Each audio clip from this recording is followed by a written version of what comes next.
something fun for you to show you. The third measurement is called deformation. And the deformation is like you would expect. The ground is deforming. And it can be sinking, or it can be rising.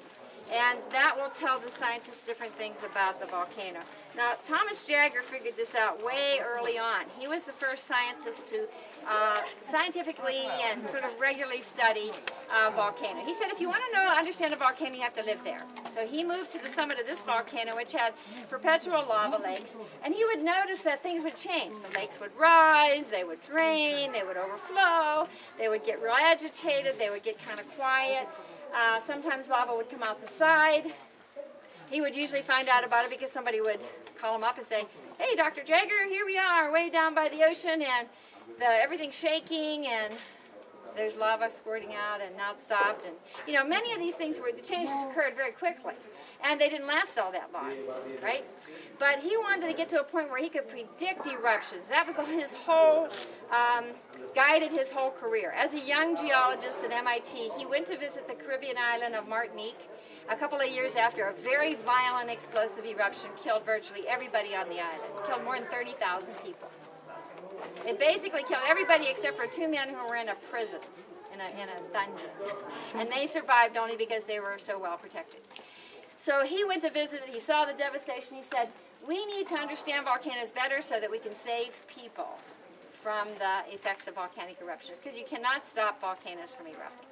So one of the first things he figured out was that if he measured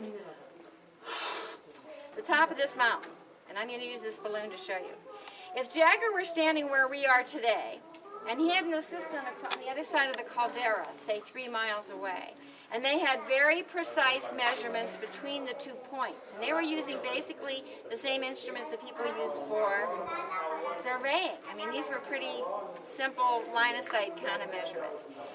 If they went out the day afterwards and those 2 lines were closer together, or alternatively, those 2 lines were further apart, then he would surmise that either there was more material rising under the summit, or that material was draining away, right? And he would see this reflected in the behavior of the lava lakes. Now, oops, let's go back to our little map here. The summits of Hawaiian volcanoes have magma reservoirs right under them, and we're not talking very far down. Even our overlook waysides are not up to date. They say the magma reservoir is 1 mile to 2 miles down, but the top of it is now only thought to be about 1/2 mile down. So things can rise here and create some dramatic changes, such as these cracks opening up and lava squirting out, or lava lakes rising inside of conduits that get blown open and so forth. But alternatively, if the magma chamber were to abruptly drain, and this happens about every 500 years, and guess when the last time it happened? 500 years ago. But if this were to drain away abruptly to feed a massive eruption on the side, the summit would be unsupported, and we would have a collapse of the summit. So Hawaiian volcanoes grow into huge mounds by a lot of fluid lava flows. They gradually become just big sweeping mounds. And the top of this volcano 500 years ago is a couple 100 feet taller than it is today. So the mound was there. Then about 1490, right around the time Columbus was getting his ships ready to sail across the Atlantic, the top of the volcano collapsed.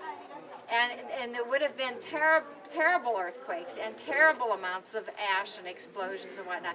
It would have been a situation where the people who were living here then would have made a great effort to stay away from here, and it would help to contribute to the idea that this place was scary and dangerous, and the home of Pele, a place to avoid. So, but people did come back and forth, and when things calmed down, they would come past here. They had trails coming across here and so forth. But they would be very attuned to the behavior of the volcano, because it could be really worth your life, especially right up here at the summit. The summit has filled in with liquid lava. So when you look out across this whole caldera, you're looking at the current floor, which is hundreds of feet shallower than it was 400 or 500 years ago. even 150 or 175 years ago, the caldera was 3 or 4 times deeper than it is today. So every time there was an eruption, and there are eruptions quite frequently, it will basically fill up the caldera like filling up a bowl with, if you pour pudding in it before it hardens, and then let it harden and come back, you know, your bowl can get so it's basically full to the top. And the caldera is getting full. The south part of it really doesn't have a rim anymore, and the north end is like a tilted bowl basically, so we have a couple hundred feet drop here. So, the summit of the volcano is the most changeable place, but many of our very voluminous and long-lasting lava flows come out the side. And so here you go. You come to the volcano during a time when we have 2 eruptions, and what could be more exciting than that?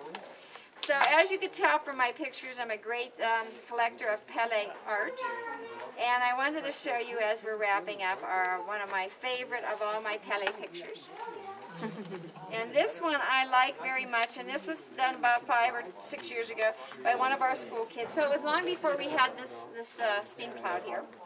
It shows the lava flowing down her skirt and making the base of her body larger, which is exactly what's happening to that. Lava is going down the side of the hill and into the ocean, and the island is getting bigger.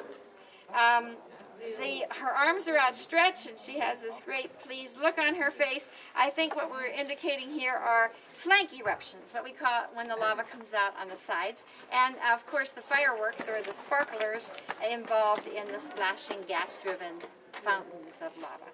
And then steam and gas rises off her head, which is always the case. We always have steam and gas up here because of the heat and the gassing off of the volcano. We just have a whole lot of extra steam and gas for you to see today.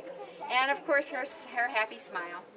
Without the active, profuse, frequent lava flows here in the middle of the Pacific plate, you would be swimming right now.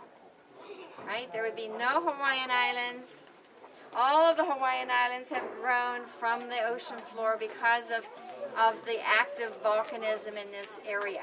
So whether you like the science of it, or do you like the cultural legends and stories, or some wonderful combination of the two, you are at the sort of the epicenter of the planet's creative forces, and this is a really easy and safe and good place to see it. So welcome to Kilauea Summit, the most changeable spot on the planet.